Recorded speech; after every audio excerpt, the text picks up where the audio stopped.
আসিফ ভাই, একটা প্রশ্ন ছিল আপনার কাছে, করবো? আসিফ ভাই, সালাম আলাইকুম। আসিফ ভাই, আমি রিয়াসাত। আসিফ ভাই, সাকিব আল হাসানের সাথে আপনার একটা মানে ব্যক্তিগত পর্যায়ের সম্পর্ক আমরা বিভিন্ন সময় দেখেছি, এবং good comments as a cricketer Shakib Al হাসানের ব্যাপারে আপনি সব সময় করেছেন, এবং সেটা আমরা দেখেছি, কদিন আগেও মিডিয়া আমরা দেখেছি। আসিফ ভাই, সো আসিফ ভাই, সাকিবকে নিয়ে যে আলোচনাগুলো করি, এখানে যারা আছে সবাই একই আলোচনা করে যে ক্রিকেটার সাকিবের অবদানকে আমরা অস্বীকার কেউ করি না, ক্রিকেট বোর্ডে যেই থাকুক না কেন। চট্টগ্রামে খেলা হচ্ছিল, সেখানটায় আমরা সবাই ছিলাম মোটামুটি, এখানে যারা আছে একটা বড় অংশ ছিল। তো সাকিবের, ক্রিকেটার সাকিবের কিন্তু মানে কোনো স্পেশাল কোট পরা সাকিব না, ক্রিকেটার সাকিবের বাংলাদেশের জার্সি পরা পোস্টার গুলো ছিঁড়ে ফেলা হচ্ছিল, পুলিশ ছিঁড়ছে। এটাকে কি আপনারা সাপোর্ট করেন কিনা? এক। দ্বিতীয় যেটা, সেটা হচ্ছে যে তারা বলল যে আইন শৃঙ্খলা রক্ষা করার জন্য সাকিবের পোস্টার ছেড়াটা খুব গুরুত্বপূর্ণ, কোড আছে পুলিশের, এবং বিসিবি নাকি তাদেরকে বলে নাই যে আসলে সাকিবের পোস্টার নিয়ে কেউ যদি ঢোকে, এর আগে ওই গ্যাঞ্জামটা হয়েছে, সেক্ষেত্রে তাদের ভূমিকা কি হবে? এটা কি বিসিবির ব্যর্থতা কিনা? Thank you. অনেক ফেমাস মানুষ। ইনফ্যাক্ট এই সাকিব আল হাসানের কথা বলার জন্য আমাদের বোর্ডে মিডিয়া ডিপার্টমেন্ট আছে। আর ছবি নিয়ে ঢুকবে কি না ঢুকবে বা যে ঘটনাগুলো করেছে, আপনি যে প্রথম প্রশ্ন করলেন, সাকিব খান চিনি ছোটবেলা থেকে বাংলাদেশ জি, ওই সব থেকে 17-18 বছর তাকে আমি দেখি এবং তাকে চিনি এবং তাকে মূল্যায়ন করে একজন ক্রিকেটার হিসেবে। আর বাকিটা বলার জন্য ডিসিপ্লিনারি কমিটি আছে, তারা বুঝবে, তারা বলবে সাকিবের প্রশ্ন ঢুকবে কিনা। না আপনাদের মতো করেই যেই সাধারণ মানুষটা ক্রিকেটার হিসেবেই সাকিবকে মূল্যায়ন করে, সে কেন তার রেসপেক্ট পে করতে পারবে না? ক্রিকেটার হিসেবে যেই মানুষটা সাকিবকে মূল্যায়ন করে, কোনো পলিটিক্যাল পার্টির লোক না, ক্রিকেটার সাকিব। কখনো বলি না যে পলিটিক্যাল কোনো ইস্যু এখানে আছে বা জি, এনভায়রনমেন্টের কারণে সাকিবের পোস্টার ছিল বা সাকিবকে ফেরত দেওয়া হচ্ছে। আপনাদের আয়োজনেই তো এই ঘটনাটা ঘটছে, বিসিবির আয়োজনে দ্বিপাক্ষিক সিরিজে আয়োজন আপনাদের। বলতে কি আমাদের একজন আপনার সম্পৃক্ত আছেন, আপনার মিডিয়া ফোকাস করছে, জি, এখানে আপনার দায়িত্ব আছে, আপনারও আমরা তো পুলিশকে বলবো না যে ভাই আপনি আটকান, এটা তো আপনাদের বলে দিতে হবে। আমাদের ইস্যু হচ্ছে এইটা প্রত্যেকটা ডিপার্টমেন্ট প্রতিষ্ঠান ডিরেক্টর কাজ করে, বিভিন্ন ডিপার্টমেন্ট, তো সংশ্লিষ্ট ডিপার্টমেন্টের সাথে আপনি কথা বললে ভালো হবে। সাকিবের বিষয়ে আমার যে সফটওয়্যার যেটা, সেটা বাংলাদেশের কারণে ব্র্যান্ড ভ্যালু, এবং ও বাংলাদেশে একদম ভীষণ আমাদের ব্র্যান্ড বাংলাদেশ ক্রিকেটের। ওই আমি ওই ফিলিংসটা থেকে আমি সাকিবের ব্যক্তি কার্যক্রম পছন্দ। এইখানে যারা আছে সবাই একই কারণে, ইনফ্যাক্ট। আমি ওইটাই বলছি। আর পোস্টারে ঢুকবে কিনা ওটা একটা ডিসিপ্লিনারি কমিটি।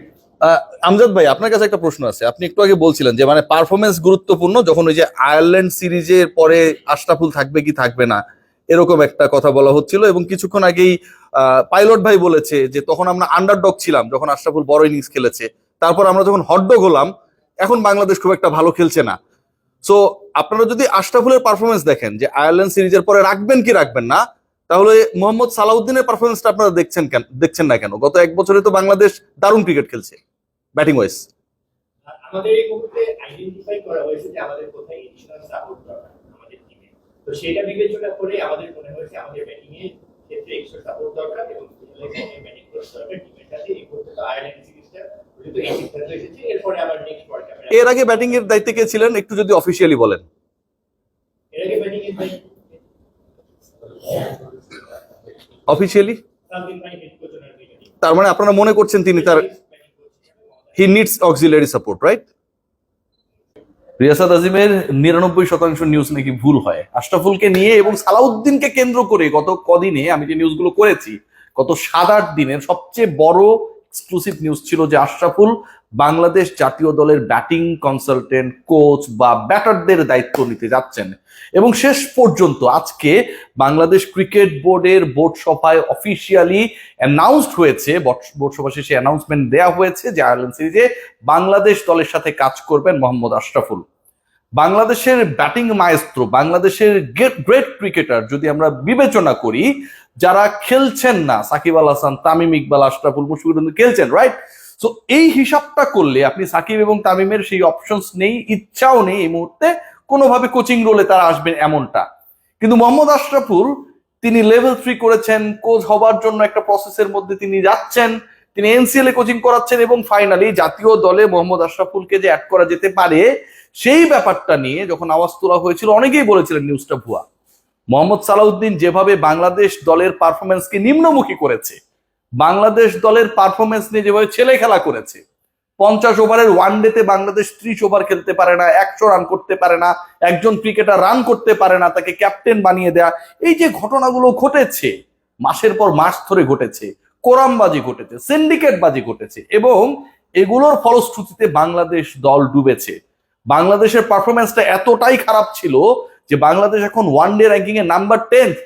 পরের বিশ্বকাপে বাংলাদেশ সরাসরি খেলতে পারবে কি পারবে না সেই কনফিডেন্স নিয়ে আমরা কথা বলতে পারি না, কারণ বাংলাদেশের ওই ব্যাটিং পারফরমেন্সটা, ব্যাটারদের পারফরমেন্স, যাদেরকে নিয়ে ডিল করেছে মোহাম্মদ সালাউদ্দিন, তাদের পারফরমেন্স এমন একটা পর্যায়ে চলে গেছে, বাংলাদেশ জাতীয় দলকে কুমিল্লা ভিক্টোরিয়ান্স বানিয়ে ফেলার কর্মকাণ্ড যিনি করেছিলেন, এখন তাকে ওখান থেকে সরিয়ে বাংলাদেশ ক্রিকেট বোর্ড ব্যাটিং কোচের দায়িত্ব দিচ্ছে মোহাম্মদ আশরাফুলকে। বুঝতে পারছেন, মোহাম্মদ সালাউদ্দিন গন, মোহাম্মদ আশরাফুলকে ব্যাটিং কোচের দায়িত্ব দেওয়া হচ্ছে, মানে মোহাম্মদ সালাউদ্দিনকে জাতীয় দল থেকে যে সরিয়ে দেওয়ার পরিকল্পনার কথা আমি বলেছি, গত দুদিন থেকে টানা বলছি যে তাকে রাখা হবে না, ওনাকে এইচপি তে পাঠিয়ে দেওয়া হবে, হাই পারফরমেন্স ইউনিট, যেখানটায় গিয়ে নিজের পারফরমেন্সটা সালাউদ্দিন একটু হায়ার করার চেষ্টা করবেন, হাই পারফরমেন্স ইউনিট না, সেই জায়গায় তাকে পাঠিয়ে দেওয়া হবে। এবং আলটিমেটলি এটার প্রথম পদক্ষেপ হিসেবে, সিঁড়ি হিসেবে মোহাম্মদ আশরাফুলের এই ইনক্লুশন, যে নিউজটা আমি দিয়েছিলাম, এবং আমার সহকর্মীরা, আমার আশপাশে যারা ঘুরে, এরা বলেছিল এটা ভুয়া নিউজ, আজকে চুপচাপ বসে বলে ভাই আমি একটু করছিলাম নাকি, এরকম একটা ভাব দিচ্ছে। যা হোক, ওটা যেটাই হোক না কেন, সেও দেখছে এটা ভিডিওটা। সাকিব আল হাসান, দেখুন সাকিব আল হাসানকে আমরা আসলে পলিটিক্যাল সাকিব আল হাসান, ক্রিকেটার সাকিব আল হাসান, সাধারণ মানুষ যারা সাকিব সাকিব করে, বাংলাদেশ ক্রিকেট কি সাকিব যে উইকেট গুলো পেয়েছিল সেগুলোকে মাইনাস করে দিতে পারবে? যে রানটা করেছে, যে ম্যাচগুলো জিতিয়েছে, সেগুলোকে কি বাংলাদেশ ক্রিকেট বোর্ড অস্বীকার করতে পারবে? পারবে না। ক্রিকেট বোর্ডের ডাইরেক্টর আর ক্রিকেট বোর্ডের ভেতরে সাকিবের আমরা দেখি না বিভিন্ন স্ট্রাকচারে, সাকিবের ছবি আমরা দেখি না? দেখি তো। ব্যাপার হচ্ছে যে এই সাকিব আল হাসানকে নিয়ে যে আলোচনাটা এখন হচ্ছে, ক্রিকেটার সাকিব আল হাসানের প্ল্যাকার্ড নিয়ে কেউ যেতে পারবে না, যে এই ছোট বাচ্চাটা পলিটিক্স বোঝে না ভাই, ওর বয়সই এখনো ভোট দেওয়ার মতো হয় নাই, ওর বয়স হচ্ছে 10 বছর 12 বছর, ও সাকিবকে চেনে।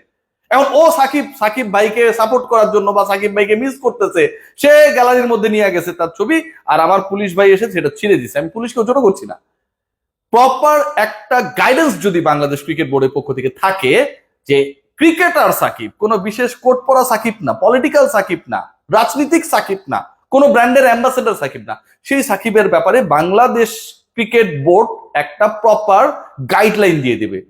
আজকে ক্রিকেট বোর্ডকে সেই প্রশ্নটা আমি করেছি, এই প্রশ্নগুলো কেউ করে না, এবং এটার কারণে একটা যে বিদ্বেষমূলক সমাজ তৈরি হচ্ছে, যে পলিটিক্স বোঝে না, আওয়ামী লীগ বিএনপি বোঝে না, 12 বছরের ছেলেটা কি পলিটিক্স বোঝে, বোঝেন বলেন না, কিন্তু সে তো সাকিবকে চেনে, সে চিন্তা করছে যে কেন আমি নিয়ে যেতে পারবো না। এই যে একটা বিদ্বেষমূলক সিচুয়েশন ক্রিয়েট হচ্ছে, হিংসার পরিবেশ আমরা তৈরি করছি, ক্রিকেট বোর্ড শুধুমাত্র ব্যাপারটা সিনসিয়ারলি ডিল না করার কারণে, এটা থেকে আমাদের প্রজন্মকে রক্ষার দায়িত্ব কিন্তু বাংলাদেশ ক্রিকেট বোর্ডের। আজকের পুরো প্রেস কনফারেন্সের আলোচনার বিষয় ছিলেন সাকিব এন্ড আশরাফুল, বাংলাদেশের ক্রিকেটের দুই মহাতারকা, এবং মোহাম্মদ আশরাফুল মোহাম্মদ সালাউদ্দিনকে রিপ্লেস করছে। মোহাম্মদ সালাউদ্দিনের চাকরি যায় যায় অবস্থা, এইচপি তে পাঠিয়ে দেওয়া হবে তার পারফরমেন্সকে হায়ার করার জন্য, এবং মোহাম্মদ আশরাফুল আইএলএনসিএস থেকে দায়িত্ব পালন করছে। বাকি যে খবরগুলো দিয়েছিলাম, যে নিউজগুলো দিয়েছিলাম, যেগুলো নিয়ে আপনারা হাসাহাসি করেছেন, আপনারা নিজেরা নিউজ করেন ভাই, আমারে ফলো আপ করেন না, আমি কি করছি ওটা ভুল প্রমাণ করা না করে নিজেরা নিউজ করেন, নিজেরা নিউজ খোঁজেন, দু একটা ব্রেক করেন না। আপনাদের পেছনে আপনাদের অফিস গাড়ি দেয়, আপনাদের পেছনে ক্যামেরা ইউনিট দেয়, মাইক্রোফোন দেয়, কত কিছু দেয় না, খাবারের টাকা দেয়, ট্যুরে গেলে বিল দেয়। আপনারা কি করেন? রিয়াসাত কি নিউজ করলো সেটা ভাই ঠিক না, ভুল, এইটার জন্য তো দেয় না। সো আপনাদের অফিসের বসরাও যদি আমাকে শুনে, এদের এক একটাকে ধরে কান ধরে উঠবোস করান যে এরা কামটা কি করে। সবাই ভালো থাকবে, টেক গ্রেট কেয়ার।